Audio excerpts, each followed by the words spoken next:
pira kwa Mutijima Garemana hagati Pirotego Fafa Gitagoria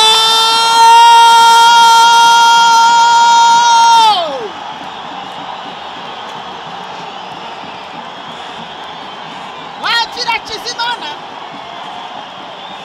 Agari upira hagati muri Aksayisamu Ugiye Omar atari ko muri mubiki yazamura ibiteitei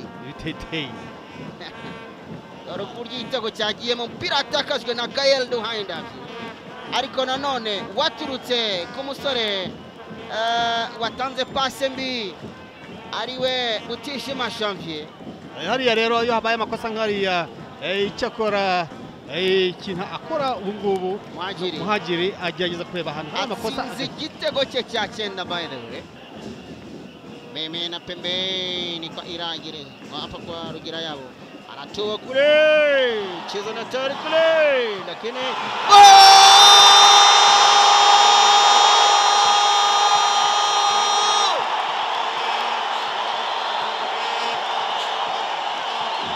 Sibomana Papi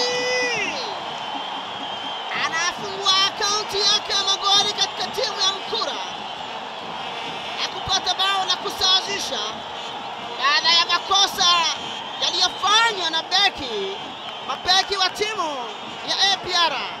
Sibomana Papi aliyekuwa mshambuliaji wa timu ya APR anaipatia timu ya Mkura bao la kusawazisha.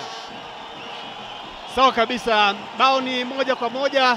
Mkura imesawazisha bao ambalo limefungwa na mchezaji Sibomana Patrick maarufu kwa jina la Papi ambaye alikuwa mchezaji wa zamani wa APR kwenye pilika kwenye ndani ya 18. Mpira ulipigwa, ndio ilipigwa cross na Rugira yao akacheza huyu Biramahire.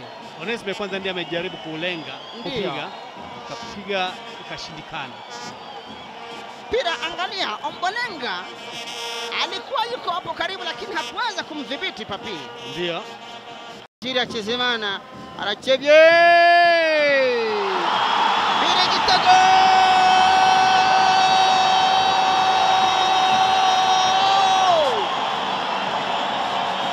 Mugira neza Jean Baptiste Migi atijewe munyitumu sasa ariko jewe n'agakoni kanje yakanze mashyira mu gitego cya kabiri cy'ikipe ya Perse ati cyewe ndashashe ariko mu busehe bwanjye ndagutsinda igitego cya Mugiraneza Jean Baptiste muri minota. Ahangaha aperi hagurikije abafana bayo aho Mugiraneza Jean Baptiste Migi atsinda igitego cy'umutwe hariya bityo kikaba kibaye icya kabiri hafi rwose umunota umwe usigaye kugira ngo maze igice cya kabiri cyo kirangiye hanyuma akaza kongera iminota y'inyongera.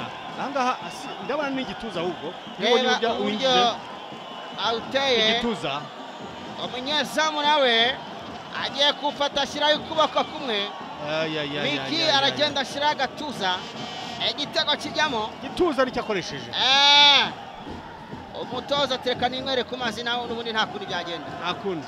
Gura decoder ya Azam TV ku mafaranga 50,000 yonyine tukongera ifatabuguzi ry'amezi 2 kuri book ya Azam Play. Ushobora kandi kugura abonnement ukoresheje MTN Mobile Money, Airtel Money na Tigo Cash ndetse no kuba duhagarariye mu gihugu hose. Azam TV, imyidagaduro kuri bose.